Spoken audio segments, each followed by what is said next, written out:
question 25, we're given this sort of solid. It's from two shapes stuck together, and we're asked to find the volume of it to three significant figures. Now, if you don't know these formulas, they are in the front of the book on page 2. Right, so this is a sphere, but it's called a hemisphere because it's cut in half. If you ever watch sport, or especially rugby or cricket, they're always talking about the southern hemisphere and northern hemisphere. If you take the world and cut it around the equator, countries like Australia, they're in the southern hemisphere, and we, currently in Britain, are in the northern hemisphere. So here's the volumes. Obviously this is for a whole sphere, so we're going to work it out for a whole sphere and then cut it in half, and there's just a whole cone.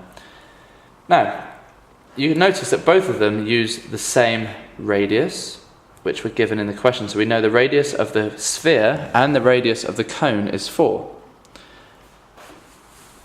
The only complication, we've got a height of a cone, and we've got this height here, which we'll deal with when we get onto this. So let's start with the sphere.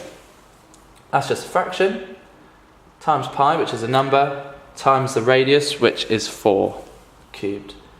Now, a lot of people struggle to type this in, but that simply means 4 divided by 3. So I'm just going to go 4 divided by 3 and press equals, times it by pi, and then times it by 4 cubed.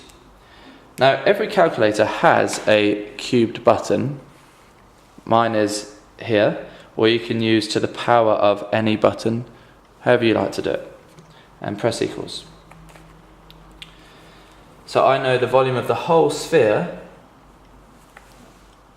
that's my picture of a sphere, is 268.08 blah de blah de blah. But I'm obviously going to half it for my hemisphere. So I'm going to divide that by 2, and that is 134.041. But because it's to three significant figures, I'm going to go ahead and do that now. So there's the third significant figure.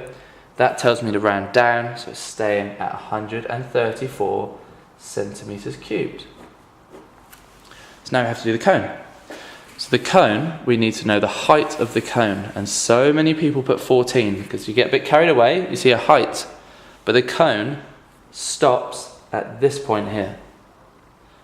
Now, if this is 4, and bearing in mind what a sphere is, it's a perfect ball, if you like.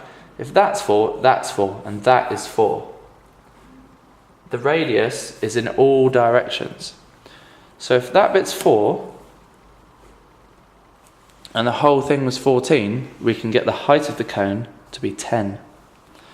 So just pop the numbers in. So 1/3 times pi times 4 squared times 10.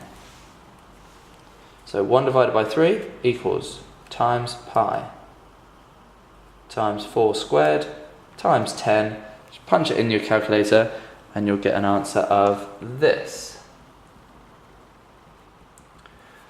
So to three significant figures, first, second, third figure, that rounds up. So this is going to be 168 centimeters cubed.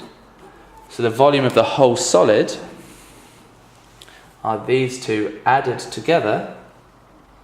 So 168 plus 134 is 302 centimeters cubed. And that's it. So as long as you know the formulas, incredibly easy. For question 25.